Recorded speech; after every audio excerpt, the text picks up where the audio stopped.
Hello friend, कैसे हो आप लोग। I am C A Chandan Singh and I welcome you all to my channel C A Chandan Singh. Okay friend, तो today we are going to discuss the matter deciding in the 43rd meeting of GST council held on 28 May 2021 at New Delhi. Okay friend, तो इस discussion में हम लोग एक एक चीज को बारीकी से समझेंगे कि क्या क्या बेनिफिट्स हमें प्रोवाइड की गई हैं और क्या क्या बेनिफिट जो बिजनेसमैन को नहीं मिलेगा वो। ठीक है दोस्तों, तो चलिए फिर एक एक करके हम लोग इस अमेंडमेंट को देखते हैं। देखिए, ये जो मैटर है वो डिसाइड किया गया 43rd मीटिंग जो कि 28 मई 2021 को न्यू दिल्ली में हुआ था। तो इसमें जीएसटी रेट और सप्लाई ऑफ गुड्स से रिलेटेड और सर्विसेज रिलेटेड कुछ इसमें प्रोपोजल्स हैं जो कि हम देखते हैं, जो मैटर डिसाइड किए गए थे, और उसका नोटिफिकेशन भी बहुत जल्दी आपको पोर्टल पे आ जाएगा। उसके बाद से आप इसकी बेनिफिट को उठा सकते हैं। ठीक है, तो देखिए दोस्तों, सबसे पहला जो पॉइंट है वो है कोविड रिलीफ आइटम।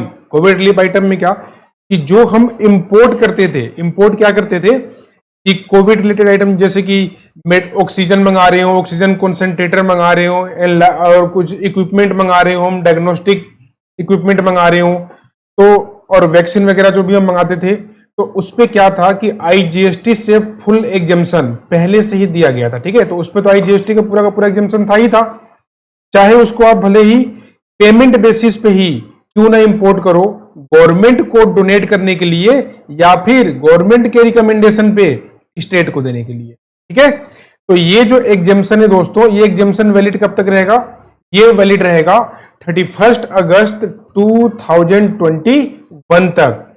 साथ ही साथ आईजीएसटी एग्जेम्पशन जो है आपका वो एप्लीकेबल किस पे रहेगा? उस गुड्स पे भी रहेगा जिसको हम इंपोर्ट करते हैं free of cost for free distribution, तो इसके ऊपर तो एप्लीकेबल रहेगा ही रहेगा।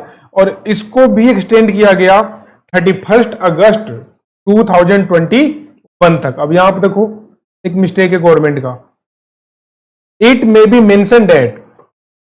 तो और दूसरी बात क्या है दोस्तों, जैसे कि आपको पता ही है कि जो बेसिक कस्टम ड्यूटी था इन आइटम्स के ऊपर वो तो पहले ही एग्जेम्प्ट किया जा चुका था, लेकिन साथ ही साथ अब जो इसके ऊपर आईजीएसटी जो लगता है इंपोर्ट के ऊपर, उसको भी माफ कर दिया गया। ठीक है दोस्त, इसके अलावा जैसे कि आप देख रहे हो कि हमारी कंट्री में ब्लैक फंगस के केसेस इंक्रीज हो रहे हैं, तो इसी ब्लैक फंगस को ट्रीट करने के लिए एक मेडिसिन आती है एम्फोटेरिसिन बी, तो इसको भी, इसके ऊपर भी आईजीएसटी का एग्जेम्पशन प्रोवाइड कर दिया गया है। ठीक है, ताकि ये सस्ते रेट पे आपको उपलब्ध हो सके। ठीक है फ्रेंड, चलिए आगे देखते हैं। अब हम बात करते हैं कि अगर कोविड-19 से रिलेटेड इंडिविजुअल आइटम, अब जैसे मेडिसिन और उससे रिलेटेड जो इक्विपमेंट है उस पर तो इन लोगों ने एग्जेम्पशन दे ही दिया। इसके अलावा कोविड-19 से रिलेटेड जो डिफरेंट इंडिविजुअल आइटम्स होंगी उसके ऊपर जो रिलीफ है, इस रिलीफ के लिए ग्रुप ऑफ मिनिस्टर ये लोग डिसाइड करेंगे और वो लोग गवर्नमेंट को 8 जून 2021 तक इसका रिपोर्ट दे देंगे, और उस रिपोर्ट के बेसिस पे गवर्नमेंट डिसाइड करेगी कि कोविड-19 रिलेटेड इंडिविजुअल आइटम्स पे जीएसटी का एग्जेम्पशन देना है या नहीं देना है। ठीक है, उसके बाद है आपका अदर गुड्स। अदर गुड्स में क्या है दोस्तों? अदर गुड्स में जैसे कि WHO ने बताया था कि जो भी डाइथैलाकिराबेजिन डीसी टेबलेट है उस पे जो जीएसटी का रेट 12%, सॉरी अगर मैं इसको सही से प्रोनाउंस नहीं कर पाऊँ तो इसके लिए आप माफ कीजिएगा मुझे, डाइथैलाकिराबेजिन, अब पता नहीं अजीबोगरीब नाम है, क्या करें, चलो देखते हैं, चलो छोड़ो कुछ भी हो। तो ये जो मेडिसिन है WHO ने जो रिकमेंड किया था, तो इस पे जो जीएसटी का रेट था 12% का, उसको रिड्यूस करके 5% कर दिया गया है। ठीक है, तो अब ये भी सस्ते रेट पे मिलेगा। आगे देखते हैं। उसके बाद दोस्तों कुछ क्लेरिफिकेशन दी गई हैं किसके ऊपर? जीएसटी रेट्स के ऊपर। और वो जीएसटी रेट्स किसके ऊपर? तो देखो यहां पे पहली बात क्या की गई कि लेविबिलिटी ऑफ आईजीएसटी, अब आईजीएसटी लगाया जाएगा on repair value of goods री इंपोर्टेड आफ्टर द रिपेयर्स। तो पहले आपको पता था ना कि जब भी गुड्स को रिपेयर के बाद जब हम री इंपोर्ट करते थे तो इस केस में होता क्या था, हमें एग्जेम्पशन मिलता था 50% का। याद है ना आप लोगों को, 50% का एग्जेम्पशन मिल जाया करता था, 50% ड्यूटी का। तो अब यहां पे क्या होगा, और सबसे मजे की बात पता है क्या था, उस पर कस्टम ड्यूटी जो लगता था ना वो 50% लगता था, और जीएसटी तो उसके ऊपर था ही नहीं। लेकिन अब क्या होगा कि अब अगर री इंपोर्टेड गुड्स को आप इंपोर्ट करोगे रिपेयर के बाद, तो फिर याद रखिएगा उसके ऊपर अब आईजीएसटी लगाई जाएगी। ठीक है दोस्तों, चलिए आगे बढ़िए। अब देखते हैं जीएसटी रेट क्या होगा। 12% अप्लाई होगा किसके ऊपर, parts of sprinkle drip irrigation. अब ये स्प्रिंकल ड्रिप इरिगेशन क्या चीज है, आपको पता है, खेतों में जो पानी के जो पंप लगे होते हैं, जिससे क्या होता है कि वो पानी को स्प्रिंकल करता है। जो भी होता है ना खेतों में पानी को स्प्रिंकल करता है जो मशीन, उसी को हम बोलते हैं स्प्रिंकल ड्रिप इरिगेशन मशीन जो भी होती है। तो इसके ऊपर याद रखिएगा जीएसटी का रेट अब 12% अप्लाई होगा। और अगर इसको आप सेपरेटली भी अगर सेल करते हो, नोजल लेटल ईटीसी जो कि हेडिंग नंबर 8424 में आते हैं, तो इसके ऊपर भी जीएसटी रेट 12% अप्लाई होगा। ओके फ्रेंड, नोजल या लेटरल वगैरह, नोजल पता है ना, जो एग्जाम्पल के तौर पे जैसे कि टैप में आप लोग नोजल लगाते हो और पानी फिर अलग अलग डायरेक्शन से निकलता रहता है। ठीक है, तो अगर उसको सेपरेटली भी सेल करोगे तो फिर इसके ऊपर रेट जीएसटी का 12% लगेगा। ठीक है, अब बात करते हैं सर्विसेज में क्या क्या रिलीफ दिया गया। तो देखो ध्यान से, अब जैसे कि आपको पता ही है कि जो भी हम प्री स्कूल, पता है ना आपको, एजुकेशनल इंस्टीट्यूशन को फर्स्ट टू ट्वेल्थ यहां पे जो भी मिड डे मील स्कीम चलाई जाती थी, जो मिड डे मील हम प्रोवाइड करते थे, तो उसके ऊपर जीएसटी का एग्जेम्पशन था। आपको पता ही है एग्जेम्पशन नंबर क्या था, बता दो 12/2017। तो उसके ऊपर तो एग्जेम्पशन था ही नोटिफिकेशन नंबर के थ्रू। तो ये नोटिफिकेशन देखो, अब इसमें एक एक्स्ट्रा चीज क्या ऐड किया इसमें कि educational institution including anganwadi which provide pre school education also, जो कि प्री स्कूल एजुकेशन भी प्रोवाइड करते हैं, उनको भी मिड डे मील, अगर इनको हम सर्व करते हैं मिड डे मील, तो इसके ऊपर कोई भी जीएसटी नहीं लगेगा। और ये मिड डे स्कीम किसके थ्रू स्पॉन्सर होनी चाहिए, गवर्नमेंट से, exempt from levy of GST, तो इसके ऊपर कोई भी जीएसटी नहीं लगेगा।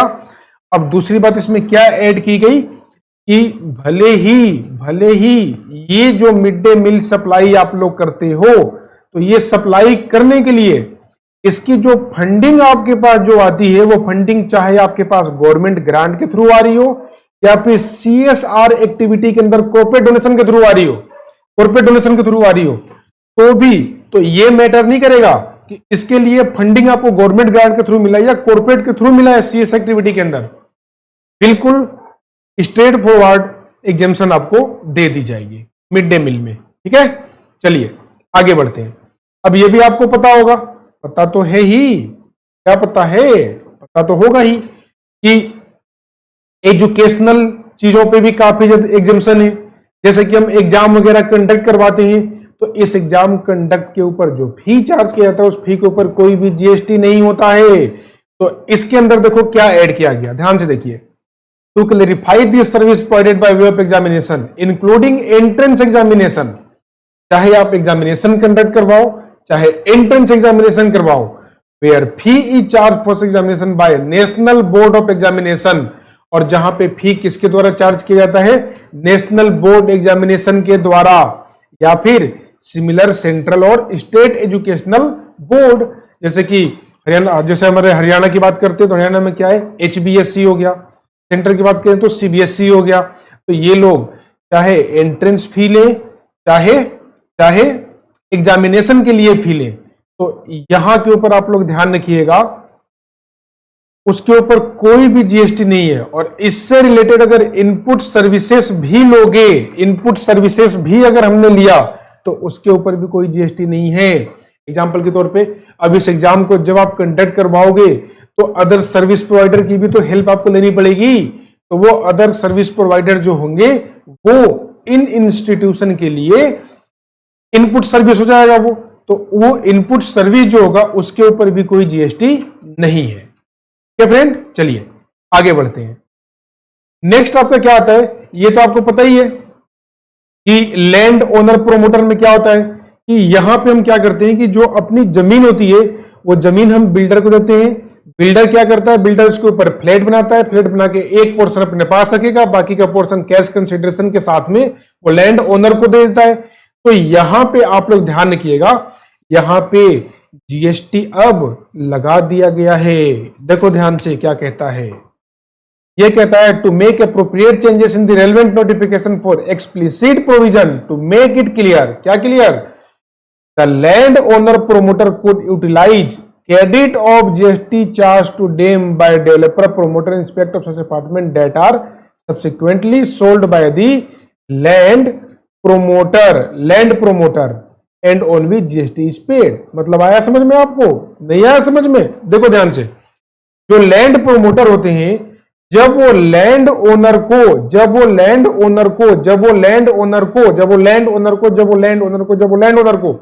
जब फ्लैट बेचते हैं तो अगर उस फ्लैट के ऊपर लैंड प्रोमोटर ने कुछ भी जीएसटी अगर पे किया है तो अल्टीमेटली वो जीएसटी का कलेक्शन तो लैंड ओनर से ही करेगा। तो लैंड ओनर क्या करेगा, वो जो जीएसटी अमाउंट उसको पे करेगा उसके ऊपर उसको इनपुट मिल जाएगा। ठीक है, वो क्या करेगा, उसको उसका क्रेडिट मिल जाएगा। ओके फ्रेंड, चलिए आगे। तो अब लेकिन बात आती है कि जीएसटी पे कैसे किया जाएगा। तो ये आपको पता ही है कि जो भी कंस्ट्रक्शन की सर्विसेज होती हैं, अगर आप इशुएंस ऑफ कंप्लीशन सर्टिफिकेट के बाद अगर फ्लैट को सेल करते हो तो ये एग्जेम्पशन लिस्ट में कवर्ड है, इसके ऊपर कोई भी जीएसटी नहीं लगता है। इसीलिए यहां पे दोस्तों क्या लाइन जोड़ा गया है कि developer promoter shall be allowed to pay GST relating to such apartment. यहां पे जो डेवलपर प्रोमोटर होंगे वो जीएसटी पे करेंगे, लेकिन कब पे करेंगे, relating to such apartment any time before or at the time of issuance of completion certificate. अब बताओ ये लाइन क्यों ऐड किया, क्योंकि अगर ये after the issuance of completion certificate होता तो ये एग्जेम्पशन लिस्ट में कवर होता और इसके ऊपर कोई भी जीएसटी नहीं लगता। लेकिन यहां पे क्या है कि अगर लैंड प्रोमोटर जो होगा वो issuance of completion certificate issue करने के टाइम पे या उससे पहले फ्लैट को सेल करता है तो लैंड प्रोमोटर इसके ऊपर जीएसटी पे करेगा। जीएसटी का अमाउंट तो लैंड ओनर से रिकवर करेगा और लैंड ओनर उस जीएसटी अमाउंट का आईटीसी क्लेम कर लेगा। ठीक है, होप सो आप लोगों को क्लियर हो रहा हो। तो अगर ये लेक्चर आप लोगों को अच्छा लग रहा हो तो कृपया करके मेरे चैनल को सब्सक्राइब करें। क्या फ्रेंड, चलिए अब हम बात करते हैं। नेक्स्ट जो दी गई है वो एमआरओ। अब आप बोलोगे कि ये एमआरओ क्या है भाई, तो एमआरओ का मतलब है मेंटेनेंस, रिपेयर एंड ओवरऑलिंग। तो ये किस लिए कराई जाती है, शिप्स के लिए, वेसल्स के लिए, एयरक्राफ्ट के लिए। तो देखो दोस्तों, एयरक्राफ्ट का जो ओवरऑलिंग मेंटेनेंस रिपेयर ओनर था वो तो एग्जेम्प्ट था ही पहले। तो अब देखो यहां पे क्या डाला गया है कि अगर देखो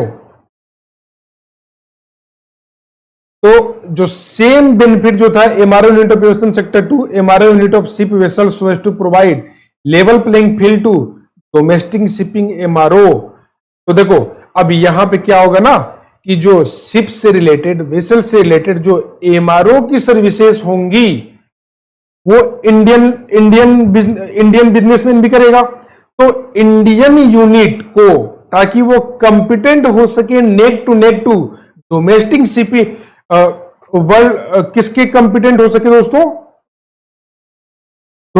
फॉरेन एमआरओ के इक्वल।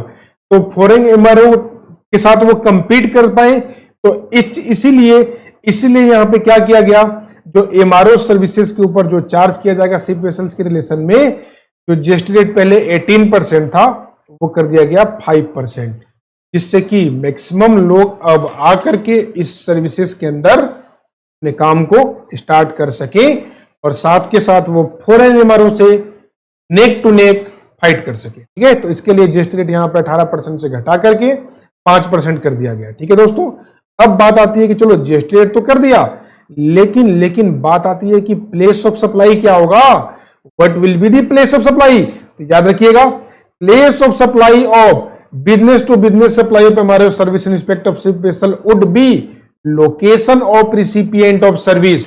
तो इनकेस मान के चलो लोकेशन जो रिसिपिएंट ऑफ सर्विस है वो अगर दिल्ली में है तो प्लेस ऑफ सप्लाई आपका दिल्ली हो जाएगा, अगर वो मुंबई में है तो मुंबई हो जाएगा।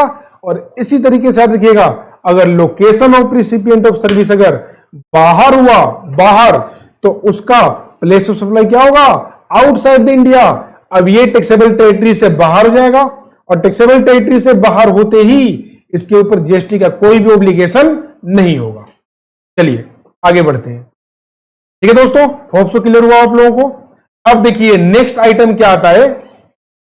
अब आपको तो पता ही है कि जैसे हम गेहूं से आटा बनाते हैं या फिर चावल जब राइस को बनाते हैं हम लोग, तो वहां पर दोस्तों एक्चुअली में होता क्या है कि कुछ टूटे हुए जो चावल होते हैं, तो उस चावल को पहले पाउडर क्या किया जाता है, उसका पाउडर बनाया जाता है। पाउडर बना करके उसमें कुछ मिनरल्स मिलाए जाते हैं, न्यूट्रिएंट्स मिलाई जाती हैं, और उसके बाद मिलाने के बाद उसको राइस का आकार दिया जाता है। राइस का आकार दे करके राइस का आकार दे देते हैं और फिर उस राइस को बाकी राइस के साथ हम उसको मैच कर देते हैं। तो इस पे क्या होगा दोस्तों, इस पे क्या होगा, तो उस राइस के ऊपर एग्जम्पशन दी गई। तो देखो क्या है इसमें, to clarify that supply of service by way of milling of wheat paddy into flour fortified with mineral etc by miller और अदरवाइज राइस टू गवर्नमेंट या local authority for distribution of such flour rice under PDS is exempt from GST. GST से exempt होगा if the value of good in such composite supply does not exceed 25%। तो यहां पे अगर जो value of goods यानी कि जो फोर्टिफाइड राइस जो है, अगर वो उसका कंपोनेंट अगर 25% तक हुआ, 25% को एक्सीड नहीं करता है, याद रखिएगा इसके ऊपर दोस्तों कोई भी जीएसटी नहीं है, कोई भी जीएसटी नहीं है। जबकि otherwise such service GST rate of 5%। लेकिन अगर उसमें गुड्स का कंपोनेंट 25% को एक्सीड करेगा तो इसके ऊपर जो जीएसटी का रेट होगा दोस्तों वो 5% लगेगा। चाहे ये सप्लाई आप किसी पर्सन को करो जो कि जीएसटी में रजिस्टर्ड है, या फिर गवर्नमेंट को करो जो कि रजिस्टर्ड है टीडीएस देने के लिए। ठीक है, तो यहां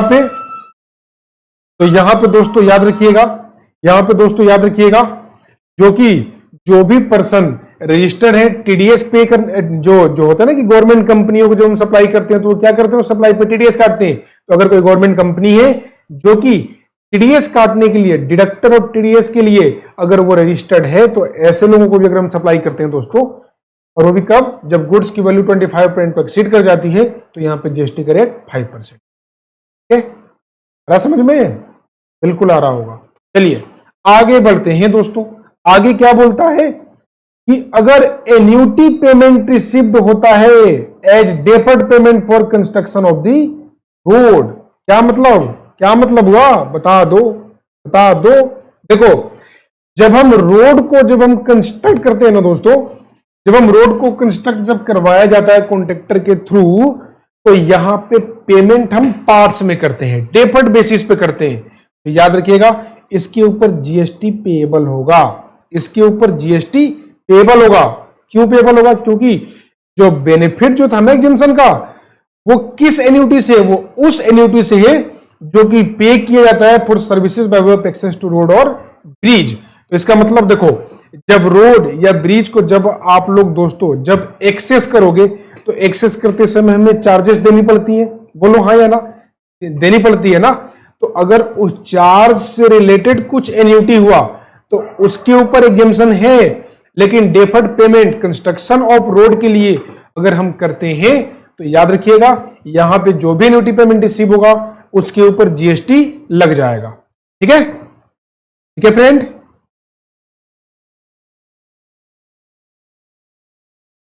चलिए 1 सेकेंड, आइए उसके बाद देखते हैं क्या होता है। देखिए अब देखो, अगर गवर्नमेंट एंटिटी को हम bye way of construction ropeway देते हैं, रोपवे अगर कंस्ट्रक्ट करते हो गवर्नमेंट के लिए, तो याद रखिएगा दोस्तों इसके ऊपर जीएसटी का रेट 18% अब कर दिया गया है। जबकि आपको पता है ना, मोनोरेल, मेट्रो रेल, तो ये सब जो चीज था इसके ऊपर जीएसटी नहीं था, पता है ना आपको। अगर इससे कंस्ट्रक्शन करते हो रिलेटेड इससे, तो इसके ऊपर कोई जीएसटी नहीं था। तो यहां पे अब याद रखिएगा, गवर्नमेंट एंटिटी को अगर हम रोपवे कंस्ट्रक्ट करके देते हैं तो इस सर्विसेज के ऊपर 18% का जीएसटी लग जाएगा। बचने का दोस्तों कोई चारा नहीं है, ठीक है। चलिए अब आगे बढ़ते हैं। अब देखिए मजेदारी की बात। अब आपको पता है कि गवर्नमेंट की कुछ अंडरटेकिंग्स होती हैं, पीएसयूज होती हैं। तो याद रखिएगा दोस्तों, गवर्नमेंट की अंडरटेकिंग और पीएसयू के लिए, अगर ये गवर्नमेंट अंडरटेकिंग और पीएसयू बैंक या फाइनेंशियल इंस्टीट्यूशन से लोन लेने जाते हैं और इस लोन के लिए ग्रांटर कौन बनता है? ग्रांटर बनता है गवर्नमेंट। तो याद रखिएगा, जो गवर्नमेंट अपने अंडरटेकिंग और पीएसयू के लोन लेने के लिए फाइनेंशियल इंस्टीट्यूशन और बैंक से अगर उसका गारंटी देती है तो इसके ऊपर कोई भी जीएसटी नहीं है, एग्जेम्प्ट फ्रॉम जीएसटी है। क्योंकि है तो सर्विस ही कि गवर्नमेंट, जाहिर सी बात है, अगर गारंटी देगी तो उसके लिए कुछ चार्जेस भी तो लेगी, तो उस चार्ज के ऊपर कोई भी जीएसटी नहीं है, ठीक है दोस्तों। चलिए आगे बढ़िए। अब देखिए मेजर्स फॉर ट्रेड फैसिलिटेशन। अब बताइए फैसिलिटेशन में, ट्रेड फैसिलिटेशन में क्या होगा? जाहिर सी बात है, इंटरेस्ट और जो वेवर होगा लेट फी का, उसमें रिलीफ दी गई होगी, है ना। तो ये इसको भी देख लेते हैं। देखिए, amnesty scheme to provide relief to tax payer regarding late fee for pending return. तो अमेनेस्टी स्कीम लाया गया दोस्तों, अगर पेंडिंग रिटर्न को आप फाइल करते हो, और वो पेंडिंग रिटर्न किस चीज का? GSTR 3B। आपको तो पता है कि लेट फी तो जीएसटीआर 3B में ही लगता है। R1 पे तो पोर्टल पे वैसे भी कोई लेट फी तो आ नहीं रहा। तो आप लोग याद रखिएगा दोस्तों, आप लोग याद रखिएगा, यहां पे अगर आपका रिटर्न का पीरियड जुलाई 2017 से अप्रैल 21 तक होता है, जुलाई 2017 से अप्रैल 21 तक का जो भी, तो उसके ऊपर रिड्यूस या वेव्ड होगा फी। देखिए इसमें क्या कहा, रिड्यूस लेट फी रहेगा। तो देखो कैसे रहेगा, ध्यान से देखिएगा। देखिए, एक तो वो टैक्स पेयर जिनकी कोई टैक्स लायबिलिटी नहीं है, तो इसका मतलब क्या हुआ? इसका मतलब हुआ नील रिटर्न। तो जो लोग नील रिटर्न भर रहे होंगे उनको पर रिटर्न 500 रुपीज पे करना है, 250 सीजीएसटी एंड 250 एसजीएसटी, ठीक है फ्रेंड। चलिए, जबकि जो अदर्स टैक्स पेयर होंगे, अदर टैक्स पेयर, तो अदर टैक्स पेयर का मतलब क्या हुआ दोस्तों, बता दो। अदर टैक्स पेयर का मतलब क्या हुआ? अदर टैक्स पेयर का मतलब यह हुआ कि जहां पे टैक्स लायबिलिटी हो। तो ऐसे लोगों के लिए एमनेस्टी स्कीम में क्या दिया गया कि जो मैक्सिमम जो कैपिंग होगी जो लेट फी की, वो होगी 1000 rupees, 500 for CGST and 500 for SGST. और ये चीज ध्यान रखिएगा, ये जो reduce rate of late fee का जो बेनिफिट आपको मिलेगा वो तभी मिलेगा जब आप अपना रिटर्न 1 जून 2021 से लेके 31 अगस्त 2021 इसके बीच में आप अपने रिटर्न को भर देते हैं। क्या फ्रेंड, होप सो आपको क्लियर हो रहा हो। चलिए आगे बढ़ते हैं, आगे देखते हैं। अब देखिए ये बात उठ रही थी ना कि रेशनलाइज किया जाएगा लेट फी को। अब आप ही बताना कि इसमें कितना रेशनलाइज किया गया है, ठीक है। देखिए, rationalisation of late fee impose under section 47 of the CGST act, ठीक है। तो देखिए, टू रिड्यूस, देखो यहां पे गवर्नमेंट क्या लिखती है, गवर्नमेंट लिखती है कि to reduce burden of late fee in smaller tax payer the upper cap of late fee is being rationalised to align late fee with tax liability. क्या है क्या? तो देखो क्या है, late fee for delay in furnishing of 3B and form GSTR 1 to be kept per return as below. क्या below कर दिया दोस्तों? देखो आपको पता है कि पहले जो मैक्सिमम जो लेट फी होता था वो क्या होता था? वो होता था 5000 for CGST and 5000 for SGST, यानी कि टोटल 10,000। तो ये जीएसटी का कैपिंग हुआ करता था, पता है ना। तो अब देखो अब क्या हुआ, अब वो टैक्स पेयर जिसकी लायबिलिटी क्या हो दोस्तों, नील की लायबिलिटी हो, जिसकी लायबिलिटी क्या हो दोस्तों, नील की लायबिलिटी हो, तो ऐसे लोगों के लिए मैक्सिमम कैपिंग अब 5000 से हटा के कितना कर दिया गया, 254 CGST एंड 254 SGST, यानी कि maximum only 500। For other tax payer के लिए जिनका annual aggregate turnover preceding year up to 1.5 crore, preceding financial year में अगर 1.5 करोड़ तक है तो इसकी जो कैपिंग की गई है वो की गई है मैक्सिमम 2000 5000 से घटा के, यानी कि 1000 CGST एंड 1000 SGST। लेकिन वो टैक्स पेयर जिनका एग्रीगेट एनुअल टर्नओवर एक्सीड करता है प्रीसीडिंग ईयर में 1.5 करोड़ और रहता है कहां तक, 5 करोड़ तक, यानी कि 1.5 करोड़ से 5 करोड़ तक रहता है, तो लेट फी जो कैप किया गया है वो किया गया है मैक्सिमम 5000, यानी कि 2500 CGST एंड 2500 SGST। ठीक है दोस्त, चलिए मूव अहेड। आगे देखिए, अब देखो अब आप ही बताओ इनके साथ नाइंसाफी है या नहीं है या नहीं नाइंसाफी। तो टैक्स पेयर जिसका टर्नओवर 5 करोड़ एक्सीड होता है तो उसका मैक्सिमम कितना, 5000। ठीक है, इतने की कैपिंग कर दी गई है। ठीक है दोस्त, चलिए तो बताओ इनको क्या बेनिफिट दिया, पहले वाला ही तो ले रहे हो आप, बेनिफिट आपने क्या दिया, कुछ भी नहीं, है ना।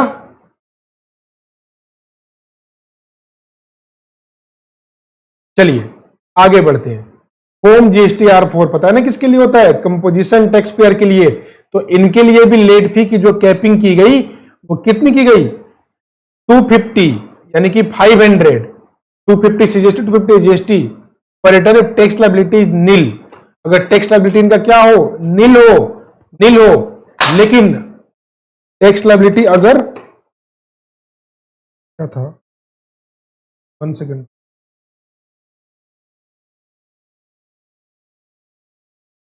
ओके देखिए, चलिए देखते हैं।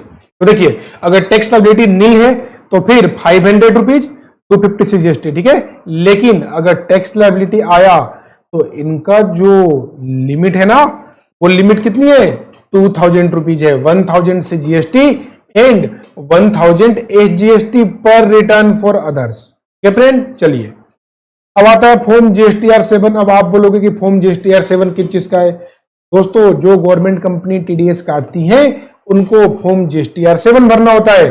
तो उनके ऊपर देखो, अब देखो इनके ऊपर कितना बड़ा एहसान किया गया, देख रहे हो आप लोग, देखो late fee payable to be reduce to ₹50।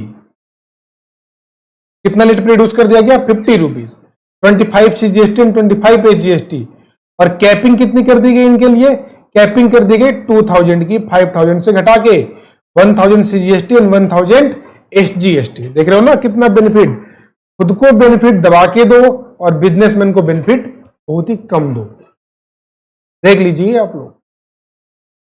अब क्या लिखते हैं कि all the above proposal to be made applicable for prospective tax period. तो प्रोस्पेक्टिव टैक्स पीरियड जो होगा वहां से वो डेट वो लोग देंगे, वहां से एप्लीकेबल हो जाएगा। ठीक है, पिछले वालों को बेनिफिट नहीं मिलेगा प्रोस्पेक्टिव टैक्स पीरियड से, समझ गया ना। इसका मतलब अभी जैसे मई चल रहा है तो जून से मिलने का फायदा हो जाएगा। चलो आगे देखते हैं। कोविड-19 related relief measure for tax payer. अब देखो कोविड-19 से रिलेशन में क्या बेनिफिट दिया गया। अब आपको पता है कि एक बेनिफिट जो भी ये मार्च और अप्रैल का जो डेट बढ़ाया गया था वो तो 1 मई को नोटिफिकेशन आया ही था। तो इसी में दोस्तों फर्दर एग्जेम्पशन दे दिया गया। देखो क्या दिया गया, for smaller tax payer aggregate turnover up to 5 crore. वो स्मॉल टैक्स पेयर जिसका एग्रीगेट टर्नओवर कितना हो दोस्तों, 5 करोड़ तक हो, 5 करोड़ तक हो। तो मार्च और अप्रैल 2021 के टैक्स पीरियड का क्या कह दिया इसने कहा कि अगर due date of furnishing return जो कि 3B का है या फिर आपने चालान पे कर दिया तो यहां पे 15 दिन के अंदर अगर पे किया ड्यू डेट से तो नील रेट होगा। जबकि अगर 45 दिन के अंदर 45 दिन तक पे किया, 45 दिन के अंदर तो याद रखिएगा 9% लगेगा 18% की जगह पे।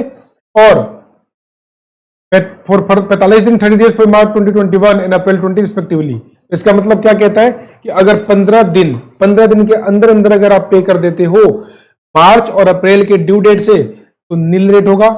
जबकि मार्च के केस में 45 डेज के अंदर और अप्रैल के केस में 30 डेज के अंदर अगर आप चालान को पे कर देते हो तो यहां पे इंटरेस्ट रेट जो होगी वो 18% की जगह पे 9% होगी। ठीक है, अब देखते हैं वेवर ऑफ लेट फी। तो देखो मार्च और अप्रैल के लिए क्या बढ़ाया गया, तो देखो अप्रैल मंथ को बढ़ा दिया गया 45 डेज से और मार्च को बढ़ा दिया गया 60 डेज से। तो अब आप ही बताओ क्या होगा। देखो मार्च का जो ड्यू डेट है वो क्या है, नॉर्मल जो मंथली बेसिस पे भरते हैं तो उनका तो 20 है, बाकी कहीं कहीं पे 22 भी है, 24 भी है। तो उसी को मैं 20 के एग्जांपल लेके चलता हूं कि मान के चलो मार्च का 20 अप्रैल था, तो अब 60 दिन से इंक्रीज कर दिया, तो इसका मतलब ये डेट कहां तक चला गया, 28 जून तक, जो कि इस आपको पता है ना इसी 20 मई तक जो बढ़ा हुआ था, अब वो कहां तक हो गया, 28 जून तक हो गया। किसका, मार्च का, यानी कि 28 जून तक अगर आप भर देते हो मार्च की रिटर्न तो कोई लेट फी दोस्तों नहीं लगने वाली है। अब आगे देखते हैं हम लोग। अब अप्रैल मंथ को 45 डेज में, तो अप्रैल का डेट क्या होगा बता दो, बोल दो, 20 मई, तो वहां से बताओ क्या होगा, 15 जुलाई, यानी कि 15 जुलाई तक अगर आप अपनी रिटर्न अप्रैल की भर देते हो तो कोई लेट फी नहीं आएगी। चलिए आगे बढ़ते हैं। अब देखो जो कंपोजिशन वाले हैं इनको भी बेनिफिट दिया गया, क्या बेनिफिट दिया गया बता दो।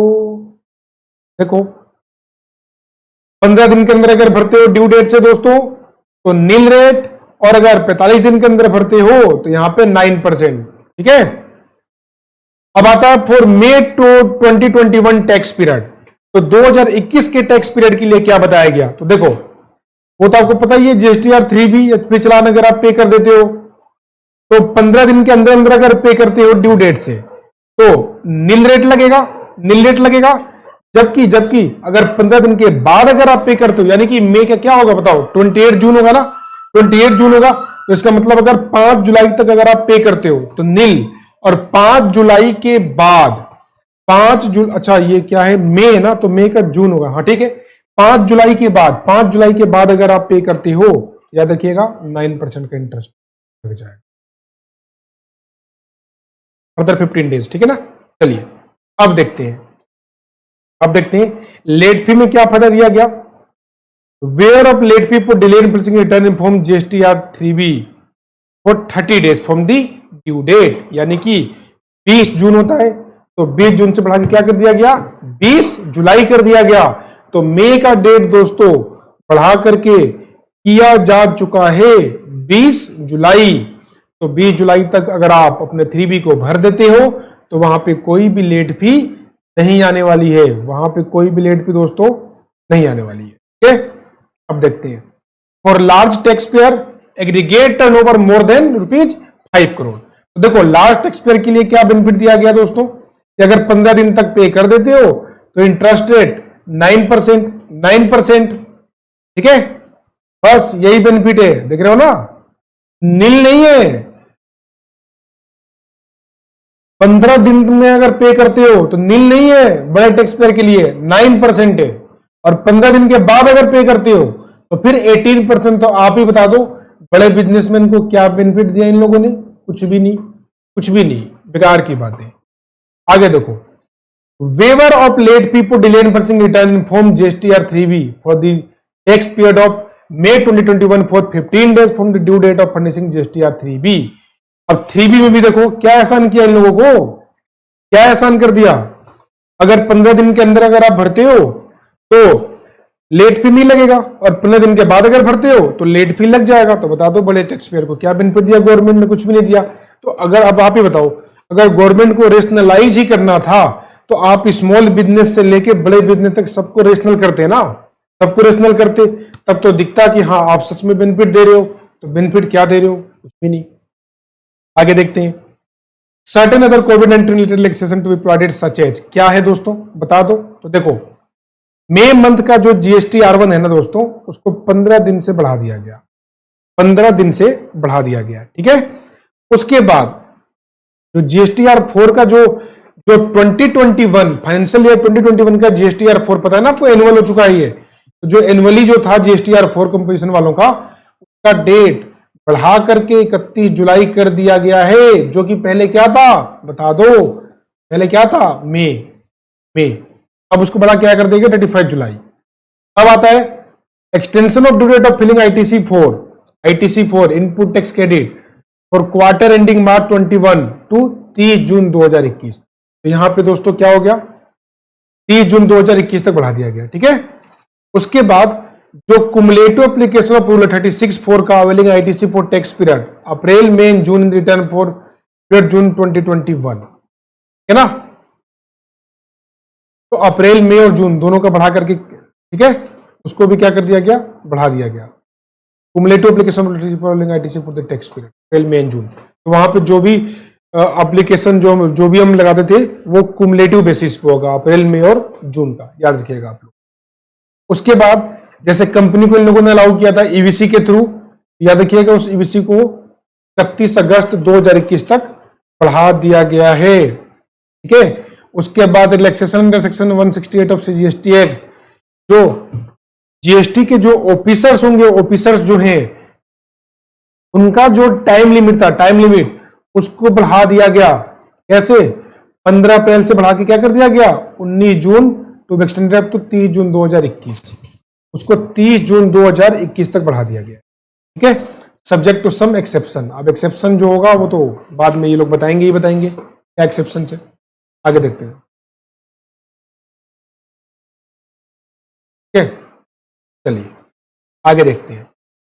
Simplification of annual return for financial year 2021। अब एनुअल रिटर्न में सिंप्लीफिकेशन क्या किया, जो चार्टर्ड अकाउंटेंट का सर्टिफिकेट था उस सर्टिफिकेट को इन लोगों ने खत्म कर दिया। तो यहां पे जो बिजनेसमैन होगा दोस्तों, अब वो सेल्फ बेसिस पे सर्टिफाई करेगा। और यहां पे बिजनेसमैन से मैं रिक्वेस्ट करूंगा कि भले ही चार्टर्ड अकाउंटेंट का सर्टिफिकेशन खत्म हो चुका है, इसके बावजूद भी आप प्रोफेशनल के थ्रू ही इसे फाइल कराएं, क्योंकि आप लोगों को पता है कि अब सेल्फ सर्टिफिकेशन में सोल रिस्पॉन्सिबिलिटी आपकी होगी, वो अब प्रोफेशनल से शिफ्ट होके आपके तरफ हो गया है। और जीएसटी के पोजीशन तो आपको पता ही है, और डिपार्टमेंट का क्या रवैया रहता है एक टैक्स पेयर के अगेंस्ट में, उससे भी आप लोग अच्छे से रूबरू होंगे। तो यहां पे कोई भी मौका मत देना। ठीक है, तो देखिए tax payer would be able to self certify the reconciliation statement instead of getting it certified through the chartered accountant, और change will apply for annual return financial 2021। तो 2021 के लिए अप्लाई हो चुका है। ठीक है, और देखो जो बेनिफिट 18, 19 और 19, 20 के लिए था कि 2 करोड़ तक एनुअल रिटर्न भरने की जरूरत नहीं है, तो उसी को एक्सटेंड किया गया 2021 के लिए भी, कि जिसका annual turnover up to 2 crore है उसको कोई एनुअल रिटर्न भरने की जरूरत नहीं है। और साथ के साथ जो 18, 19 और 19, 20 फाइनेंशियल ईयर के लिए जो 9C से एग्जेम्पशन दी गई थी 5 करोड़ तक टर्नओवर के लिए, उसको एक्सटेंड करके फाइनेंशियल ईयर 2021 के लिए भी किया जा चुका है। ठीक है, उसके बाद देखो दोस्तों क्या था, ये आपको पता है ना, नेट कैश बेसिस आपको अच्छे से पता होगा कि जब भी हम लोग टैक्स पे करते थे तो आईटीसी हम लोग अवेल करते थे, है ना, आईटीसी अवेल करते थे। तो पहले जो सेक्शन 50 था वहां पे डिपार्टमेंट क्या करता था, वहां पे जो इंटरेस्ट लेता था वो लेता था ग्रोस लाइबिलिटी पे, पता है ना। जैसे मान के चलो सेल्फ लाइबिलिटी आपने डिक्लेयर कर दिया 10,000 रुपए, जीएसटी 5,000 का उस पर इनपुट भी है, तो 10,000 पे वो लोग लिया करते थे। अब क्या होता है कि अब ये नेट बेसिस पे हो गया। नेट बेसिस पे कैसे कि 10,000 में से 5,000 माइनस करो, 5,000 जो बचता है उसके ऊपर आप इंटरेस्ट पे करो, इंटरेस्ट पे करो। अब आप बताओ, ये दिया रिट्रोस्पेक्टिव बेसिस, देख रहे हो ना रिट्रोस्पेक्टिव, तो इसका मतलब क्या हुआ कि जब से जीएसटी आपका आया है तब से लेके, यानी कि जो लोग अभी तक अपनी रिटर्न नहीं भर पाए होंगे, अब वो एमनेस्टी स्कीम के तहत अपनी रिटर्न को भरेंगे तो उनको इंटरेस्ट में जरूर बेनिफिट मिलेगा, है ना। चलिए आगे बढ़ते हैं। अदर मेजर्स क्या है दोस्तों, अदर मेजर्स क्या है कि GST council recommend amendment in certain provision of the act. GST council ने कुछ अमेंडमेंट रिकमेंड किया है to make the present system of R1(3B) default return filing system in GST, default return filing system in GST, यानी कि automatic ये fill up हो जाए। तो यहां पे आप लोग याद रखिएगा, यहां पे ध्यान रखिएगा, इसकी अमेंडमेंट रिकमेंड किया गया है और अमेंडमेंट इसकी बाद में आएगी, जो भी आएगी। ठीक है, ठीक है फ्रेंड, तो यहां पे अपना ये डिस्कशन कंप्लीट होता है। और होप सो आप लोगों को अच्छे से ये डिस्कशन समझ में आया हो। ठीक है फ्रेंड, तो ये मेरे तरफ से एक एफर्ट था ताकि आप लोगों को अच्छे से इस चीज को समझ पाए। और दोस्तों, अगर अगर अगर ये वीडियो आपको अच्छी लगी हो तो मेरे चैनल को सब्सक्राइब करें और सपोर्ट करें। इसी के साथ good night, good morning and good evening everybody, जो भी जिस टाइम पे देख रहा हो। ठीक है दोस्तों, नमस्कार नमस्कार।